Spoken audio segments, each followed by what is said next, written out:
چه کسی جرأت میکنه که بگه فلانی رفته بهش؟ کدام عالم رفته؟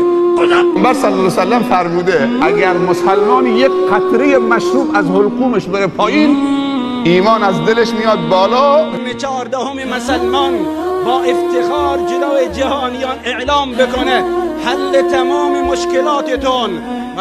قرآن مکتب دانش سیاست است. قرآن مکتب دانش رابطه های دیپلماتیک به کشورهاست.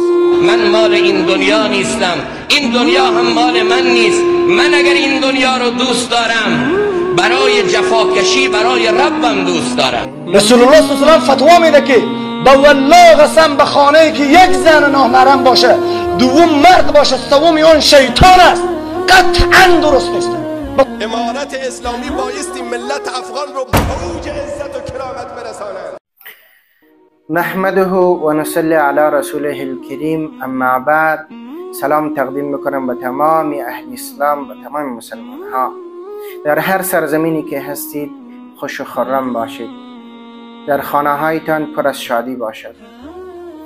یک از احادیث رسول الله صلی الله علیه و سلم است که عبدالله ابن عمر رضی الله عنهما ارشاد رسول الله صلی الله علیه و سلم را نقل می‌کند که رسول الله صلی الله علیه و سلم می‌فرماید اسلام بر 5 ستون بنا شده است.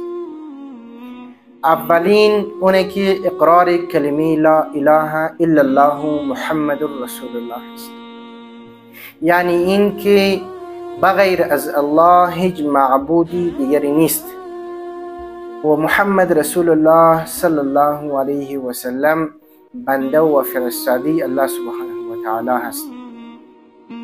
دومین ستون برپا کردن نماز هست. 5 وقت نماز فرض است برای هر مسلمان که الله سبحانه و تعالی در آیه های مکرر در قرآن عظیم بیان کرده اقیم الصلاة، برپا کنید نماز را. و سومین ستون دوست عزیز اونه که ادا کردن زکات هست. هر شخصی پول نقدی طلا نقره‌ای داره و مقدار تعیین شده این زکاتشو پرداخت بکنه. این برای هر مسلمان فرض است. و چهارمین ستون حج کردن است. برای هر مسلمان توانی حج کردن داشته باشه فرض است.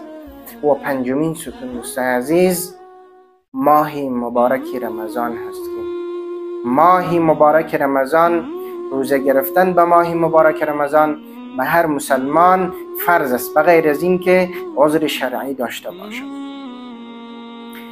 دوست عزیز با لایک و کامنتتان ما را حمایت بکنید و این ویدیو ما به بقیه انسان ها پخش و نشر شود تا اونها از این احادیث رسول الله صلی الله علیه و سلم پند و نصیحت بگیرند. و دوستان عزیز کانال ما را سابسکرایب بکنید، علامت زنگوله را فشار دهید، اولین شخصی باشید که این ویدیو ما را میبینید. السلام علیکم و رحمت الله و برکاته.